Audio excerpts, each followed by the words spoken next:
August 13వ తేదీ నాడు దేశవ్యాప్తంగా క్విట్ కార్పొరేట్స్ అనేటటువంటి నినాదంతో సంయుక్త కిసాన్ మోర్చా అట్లాగే వివిధ కార్మిక సంఘాల ఆధ్వర్యంలో జరుగుతున్నటువంటి కార్యక్రమాన్ని జయప్రదం చేయాల్సిందిగా భారత ప్రజానీకానికి ప్రత్యేకించి రైతాంగానికి విజ్ఞప్తి చేస్తూ ఉన్నాం.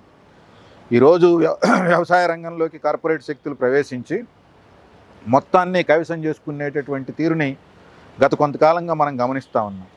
విత్తన రంగంలో చూసినా వాళ్ళే ఉంటున్నారు, క్రిమిసంహారక మందుల్ని ఉత్పత్తి చేసే దాంట్లో చూస్తే వాళ్ళే ఉంటున్నారు, ఎరువుల్ని ఉత్పత్తి చేసే దాంట్లో చూస్తే వాళ్ళే ఉంటున్నారు కార్పొరేట్లే.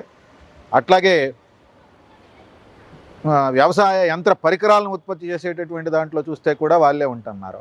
అన్ని రంగాలని ఆక్రమించిన తర్వాత ఈరోజు దేశంలో ఉత్పత్తి అయినటువంటి వ్యవసాయ సరుకుల్ని ఉత్పత్తిని నిల్వ చేసుకునేటటువంటి గోదాముల మీద, ఉత్పత్తి చేసిన తర్వాత మార్కెట్ జరిగేటటువంటి వాటి మీద, అట్లాగే అసలు ఉత్పత్తికి కారణమైనటువంటి వ్యవసాయ భూమి మీద కూడా తమ ఆధిపత్యం కావాలని, వాటిని కూడా కైవసం చేసుకోవాలని చెప్పేసి కార్పొరేట్ శక్తులు ప్రయత్నం చేస్తూ ఉన్నాయి.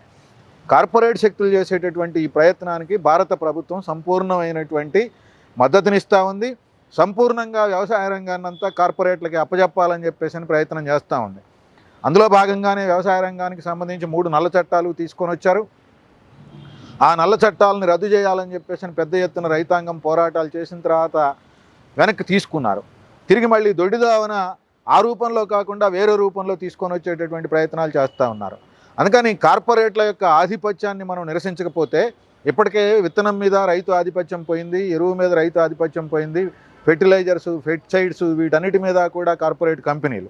మీరు ఏది చూసినా, అది బేయర్ చూస్తామా, సింటాజ్ చూస్తామా, లేకపోతే విత్తనాల్లో చూస్తే మాన్సాంటో చూస్తామా, జేకే సీడ్స్ చూస్తామా, శ్వేత చూస్తామా, కావేరీ చూస్తామా, ఇతర ఏ రంగం ఏ కంపెనీలు చూసుకున్నా కార్పొరేట్ కంపెనీల ఆధిపత్యమే వీటన్నిటిల్లో కొనసాగుతూ ఉన్నటువంటి నేపథ్యంలో మనం అందరము కలిసి వాటిని ఎదిరించాలి.